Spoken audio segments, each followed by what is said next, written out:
Old Prowler front living fifth wheel just coming in here at Haylet RV of Coldwater, Michigan. And she's not perfect. She's actually got a couple of significant items. And I'm going to get those out of the way, because if those are disqualifying factors, I think it's better that you and I both know it now, as opposed to spending 15 minutes watching one of my long-winded videos, you know, for no reason, only to find out at the very end there's something about this you don't like. Now, what I see on this, the problems that we see on this, I guess to an extent, they're to be expected from an RV of this age. This is not a spring chicken by any stretch, although I don't think it was poorly maintained. I think that they were just some manufacturing items that have expired their shelf life.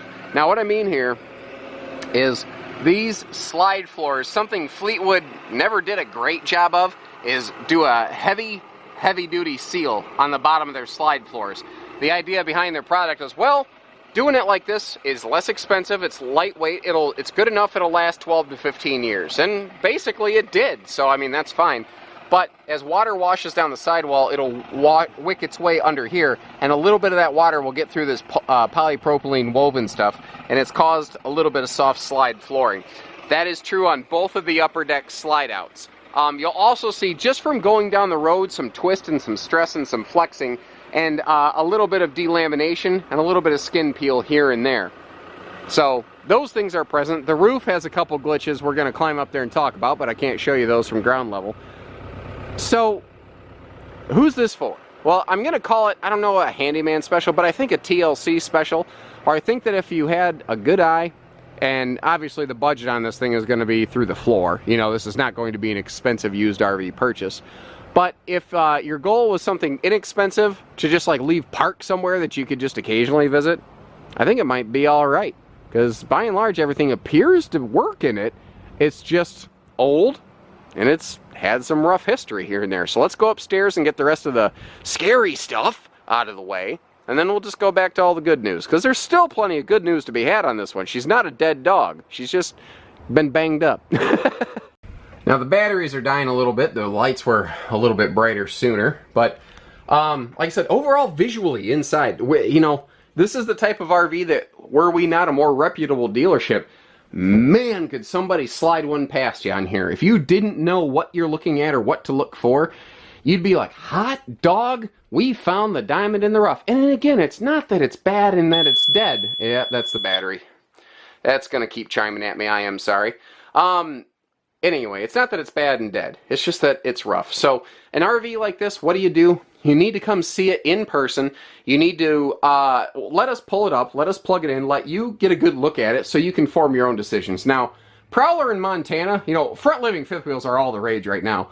But back when, Prowler and Montana were the only two manufacturers that had any level of success with it. Everybody else, it kind of failed pretty bad for them. You know, you've got your very social seating here, and that's just not going to quit. You know, if you're listening with headphones, you might want to turn them down. I do apologize.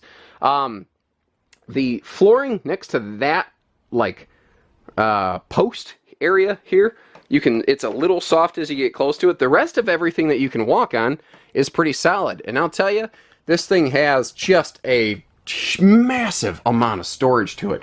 I mean, you can see above the fridge here, you've got this huge pantry next to it. You've got all of that space below the countertop there, all kinds of cabinets and drawers and, oh my gosh, prep space and everything. And everything, you know, there's matching overhead cabinet space above to match that. Now over here, what's kind of cool, you got a fifth chair. And it matches the original, so that must have been a Fleetwood thing that I wasn't aware of back then. Maybe that was the extra bonus guest chair right there. The bathroom is in a really wacky position on this thing, and it's probably going to squeal at us again in 5 seconds. But, so you've got this little hallway half bath right here. Now, I don't even know if you'd call that a half bath, but toilet enclosure. And then the rest of the bathroom is actually here in the master bedroom. You've got your queen bed here. You could remove the side stand to convert that to a king. Big breeze windows on both sides. Big rear closet.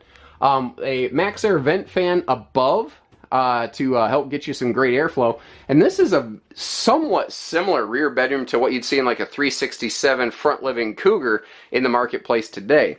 So again, it's got a very odd split bathroom. But in order to make a classic fifth wheel like this towable by older trucks, they had to get really creative on the size like this to do that. Now, unless I'm mistaken, I do believe there's actual washer-dryer hookups behind there, but right now it's just a set of cabinets and drawers that you can pull out. But tell me that more storage is ever the wrong answer, and I think I have got a good case to argue with you. It's a good thing I'm tall. The back of the camper is actually hanging off of an incline. So to get to the bottom of the ladder on the back of this thing, you have to be either super tall like me or a friggin' mountain climber, and I am no mountain climber. Then again, most people aren't even going to take the time to show you the roof of a used RV. They're just going to hope you never look there anyway. But overall, you can see that by and large, it's been cleaned. It's been well kept. The refrigerator vent has been smashed to bejesus and back and kind of duct tape in place, and that's not ideal, but it's all right. Oh, it is getting ready to rain. I better finish up outside. Now, up top here, the ceiling, the vent cover blew off.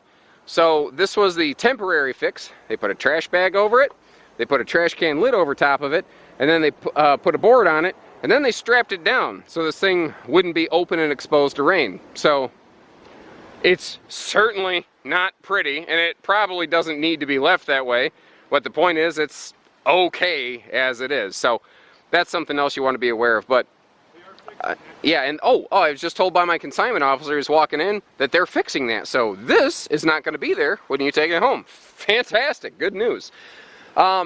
You know, and the owners didn't try to hide that, by the way. They weren't sleazy bad people. They weren't hoping to slide this one past us. They told us this was up here. They told us what to look for. So they were already on top of taking care of things. So overall, I think that throughout most of its history, it's probably been very well maintained. It's not the owners that have failed here. It was actually the longevity of the fifth wheel. It has lived a good life, and it's got some battle scars to prove it, and it wasn't built to last forever. This was never the biggest, bestest, most expensive fifth wheel, and it is starting to show its stripes as it grows in age. So overall, I think you get the idea. Again, I think if you're going to keep something park kept and just, you know, get there occasionally, pop the slides open and have a good time, I think she'd be all right. I don't know at this point, because again, it's not that it's a badly built fifth wheel. It's that it already lived its intended lifespan. Everything now is kind of bonus time. So, you know, I don't know that I'm super excited about this thing being a full-time tower and goer, but I think if you're going to very seldom transport, or if you are going to park camp, I think there's plenty of life left in this one. It could probably still take care of you.